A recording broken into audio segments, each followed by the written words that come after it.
Avant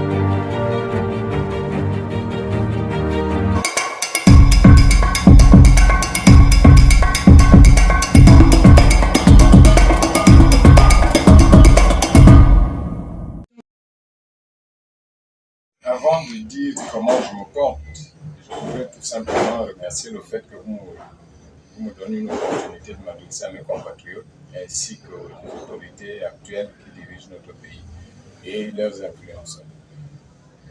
Je ne saurais bien me porter tant que je vois les inégalités, tant que je vois la souffrance des populations, le retard de développement et le manque de vision par rapport à la terre de nos ancêtres. Je préfère ne pas dire Gabon parce que Gabon est un nom emprunté. La terre de nos ancêtres. Je ne peux bien me porter que si les habitants de la terre de nos ancêtres se portent. Avant d'aborder le CTRI proprement dit, il faut que les Gabonais se souviennent qu'il n'y a pas de fumée sans feu. Il n'y a pas de tempête sans le vent. Hier, avant d'aller en prison, il y avait déjà des voix qui s'élevaient pour dire que ça ne va pas. Ces voix-là étaient peut-être comprises ou mal comprises, des actions posées mal comprises ou bien comprises qui annonçaient déjà que forcément, c'est par des voies de violence, même s'il n'y a pas eu effusion de sang. Un coup d'État, c'est toujours une violence. Que c'est par les voies de violence qu'on pouvait venir à changer le régime en place. Nous saluons l'action des militaires, si on peut le dire. Nous saluons le fait que nous sommes passés d'un air à un autre air, parce que hier, si on pouvait manger du riz blanc, aujourd'hui, on pourrait peut-être, avec espoir, manger du riz tomaté, donc du riz rouge. Donc, je salue la transition, le fait que le Gabon passe par une transition pour se réorganiser. Maintenant, pour ce qui est de l'activité du CTRI proprement dit, je préfère me réserver et observer. Il est mal pour un homme public comme moi de hâter mes analyses. J'observe, je prends des notes, je fais des analyses, je fais des enquêtes et au moment opportun, je communiquerai par rapport aux résultats de la transition ou à l'orientation de la transition par rapport à la terre de nos ancêtres. Aujourd'hui, on observe, le président, il est beaucoup médiatisé, il est sur le terrain, il est ouvert aux populations, il les écoute, parce qu'il y a des réalisations qui se font ici et là. Mais l'objectif principal de la transition était de réorganiser le fonctionnement de la terre de nos ancêtres. À cette question, je remercie l'opportunité et je vais dire peut-être quelque chose qui blesse. En 1958, De Gaulle a réorganisé les États africains avant les indépendances. Et il a soumis aux populations qui ne savaient ni lire ni écrire, aux populations qui n'étaient pas douées en politique. On les a soumis à un référendum avec l'obligation du oui. Aujourd'hui, dans la même veine et dans la même démarche, une organisation référendaire nous est proposée pour dire oui à la nouvelle constitution. Ce sont des techniciens qui ont écrit la constitution. Ce sont des hommes qui ont une pensée pour notre pays qui ont écrit la constitution. Tout le bruit que mes compatriotes et les analystes font autour de cette constitution, j'ai presque envie de dire c'est un bruit inutile. Nos pays, notamment les pays francophones d'Afrique, personne n'ignore qu'ils sont sous curatelle. Si beaucoup ne savent pas c'est quoi un pays sous curatelle, c'est un pays qui reçoit les ordres. Les pays africains reçoivent des ordres. La nouvelle politique des donneurs d'ordre est de ramener la dictature, parce qu'avec le jeu démocratique, ils ont failli perdre la main sur le contrôle des Africains. Et ils sont obligés de ramener des constitutions qui réincarnent et qui redonnent tout le pouvoir à un seul chef. Vous allez crier, vous allez parler, vous allez écrire. Ce serait cette constitution qui sera adoptée. Certains analyseront mes propos comme un fou, mais demain vous me donnerez raison. Parce qu'en 2017, quand j'ai osé défier Ali, les gens m'ont pris pour un fou. Et aujourd'hui, cet Ali a été déposé par une démarche stratégique militaire. je vous dis, en tant qu'expérimenté à mon petit niveau de politique, la constitution du CTRI passera comme une lettre à la poste par un référendum qui leur donnera 97% de oui. C'est mon point de vue. L'histoire nous dira, puisque c'est dans quelques mois que cela sera organisé. La sagesse africaine nous conseille d'écouter, d'observer. Même si l'Élysée a été un fusible du système déchu, il faut écouter l'Élysée. Écouter pour tirer de ces déclarations des renseignements et des enseignements. Écouter pas en tant qu'ancien Premier ministre ou ancien ministre du régime déchu, qu'on peut qualifier de tous les mots aujourd'hui, alors que hier, on le vationnait de toutes les forces. Billy Bize est un citoyen, un compatriote. Il sait ce qu'il fait, il sait ce qu'il dit, il sait ce qu'il attend. Quelqu'un a posé la question, pourquoi on n'arrête pas? Mais posez-vous bien la question, pourquoi on n'arrête pas?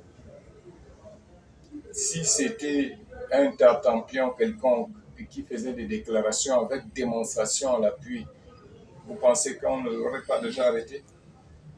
Dans la confusion de la transition à laquelle nous traversons, Billy Bize était un acteur qui peut-être, pour certains qui ont la sagesse et l'intelligence de lire entre les lignes, comprendront réellement ce qui se passe. Mais si nous sommes dans la danse politique, zombifiée et formatée pour ne faire que du bruit comme nous le faisons, les propos de Billy Bize seront traités de tous bords comme on les traite sur les réseaux sociaux. Je voudrais profiter par rapport à Billy Bize et par rapport à cette question pour dire à l'ensemble des compatriotes, quelles que soient nos plaintes, avant nous, nos pères se sont plaints de Marbolo. Est-ce que quelque chose a changé? Pendant nous, parce que j'ai participé à la plainte contre Ali et sa gestion, est-ce que quelque chose a changé? Nous sommes maintenant à l'ère de la transition, parce que pour le moment, nous ne sommes pas sous un régime politique civil, nous sommes sous un régime militaire. Tout ce qu'on peut dire, est-ce que ça peut changer l'agenda qui a déjà été tracé pour la transition? Par contre, ce que nous pouvons tous changer, c'est notre façon de nous impliquer pour le développement de la terre de nos ancêtres. Qu'est-ce que je suis capable de faire pour saisir l'opportunité de la transition? Pas à mon profit, mais au profit des populations qui vivent dans la terre de nos ancêtres. Qu'est-ce que nous devons faire par rapport à mes connaissances pour que la transition ne nous abuse pas ou que le nouveau régime civil qui sera mis en place ne s'abuse pas de nous parce que ce sont des régimes sous curatelle? Voilà des véritables questions que nous devons nous poser en tant qu'intellectuels pour dire la transition est une opportunité de réorganiser notre façon de participer à la construction de notre pays. Le nouveau régime civil qui sera mis en place, c'est une occasion pour fixer des bases à ce que notre pays sort du sous-développement et de la pauvreté. C'est le message que je peux envoyer à mes compatriotes pour dire tout le reste du bruit n'est que du bruit. Souvenez-vous, si dans les démocraties, on va dire éclairées, comme en France, quand Macron a décidé de faire passer un texte, quels que soient les mouvements de la société civile, quelles que soient les oppositions politiques à l'Assemblée nationale, le texte passe. Ce n'est pas un secret pour quelqu'un. Les régimes en place, que ce soit un régime militaire comme le cas au Gabon, que ce soit le régime civil à venir, ils ont un agenda. Et c'est cet agenda qu'ils exécutent en dépit de tout ce que vous pouvez dire ou penser. Nous avions déjà été sous ce règne. Avec Bongo, il y a encore un ancêtre politique qui est vivant, Luc Bongo, qui s'est battu, corps et âme, dénoncé. Qu'est-ce qui a changé? Aujourd'hui, nous sommes à l'ère du CTR. Dénoncer, si c'est tout ce que nous savons faire, continuez à dénoncer, mais ça ne changera pas l'agenda qui a déjà été fixé. Nous sommes des pays sous curatelle. Je ne suis pas un homme de Dieu à l'image des pasteurs, des prophètes qui éculent les pays africains. qui s'abusent ou n'abusent pas des pauvres citoyens qui sont dans le monde. C'est une occasion spéciale du fait que je me retrouve en prison et que la seule possibilité qui est en prison pour pouvoir exercer mes neurones à la réflexion, c'est la Bible qu'on vous sert. Et je me suis tout simplement dit que si le Dieu qui a créé le ciel et la terre existe, ce Dieu va me permettre de découvrir véritablement, à travers le seul document ancestral qui est la Bible, si véritablement Dieu existe. Et je peux vous l'affirmer devant ces caméras, Dieu existe bel et bien. Si vous lisez les textes canoniques, les révélations de Moïse, vous vous limitez là, vous trouverez la démarche de Dieu clairement définie pour l'homme. En dépit des lois qu'on dit qu'elles sont drastiques, mais il y a une démarche pour suivre Dieu. Dans cette démarche pour suivre Dieu, pour honorer sa présence dans un pays, il faut lever un monument. C'est écrit noir sur blanc dans les révélations de Moïse. C'est pourquoi, au sorti de la prison, j'ai fait la déclaration officielle d'élever un monument de pierre à la gloire de Dieu. Puisque ce n'est pas un acte politique, je n'ai pas communiqué sur l'élévation de ce monument, mais le monument est élevé. Le monument est élevé à la gloire de Dieu, un monument de pierre, pour rendre gloire à Dieu et d'accepter que les anges de l'Éternel, le Dieu Tout-Puissant, puissent accompagner nos démarches pour sortir de la confiscation spirituelle, coloniale, économique et politique dans laquelle les habitants et les autorités de la terre de nos ancêtres sont enfermés. Moi-même, j'y suis parce que je suis habitant de cette terre. Je suis enfermé dans des travers politiques, économiques, sociaux et mystiques. Dans cette démarche, aujourd'hui, si vous m'offrez l'occasion de faire la démonstration de l'existence de notre Dieu, le Dieu Tout-Puissant, et de savoir que si tout ce qui nous arrive, c'est tout simplement parce que nous ne sommes pas dans les voies de Dieu. C'est vrai que l'ensemble des médias qui suivaient la démarche du citoyen Bamiko depuis 2011 à la dénonciation des accords de coopération France-Gabon et la nébuleuse France-Afrique semble ne plus dire un mot. C'est se tromper de sa nouvelle orientation par rapport à ces sujets. Je voudrais éclairer l'ensemble des citoyens qui suivront cette vidéo que les accords France-Afrique, les accords entre le Gabon et la France sont des textes de loi. Des textes de loi qui, pour les modifier, il faut prendre d'autres textes de loi. Qui a pris les textes de loi? C'est la France qui a initié des lois pour maintenir sous une communauté des États le Gabon ainsi que les autres. Donc, tant que cette loi existe, tout ce que nous pouvons faire, c'est sans effort. Mais par contre, conscient que c'est une loi, quand une loi est injuste, on a le devoir et l'obligation de désobéir à cette loi.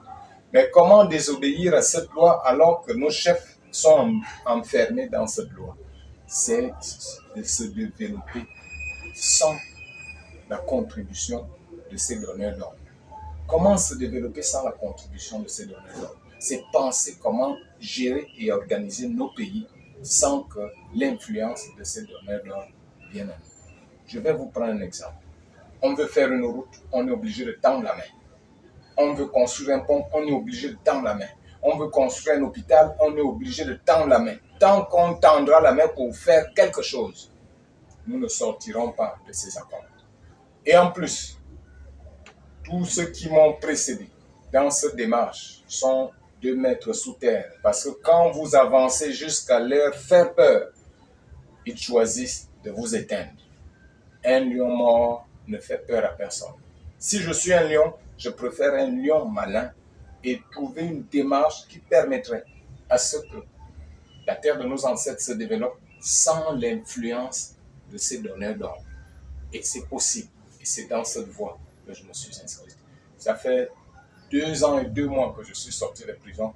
Je me suis fixé un agenda qu'avant les 5 ans, une démarche véritable du développement de la terre de nos ancêtres doit se faire voir à travers une démarche silencieuse qui ne fait plus dans la dénonciation et la dilation, mais qui fait dans la démonstration de la capacité de s'auto-prendre en charge.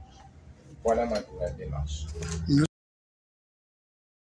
On ne construit pas un pays sans la participation de ses fils et filles.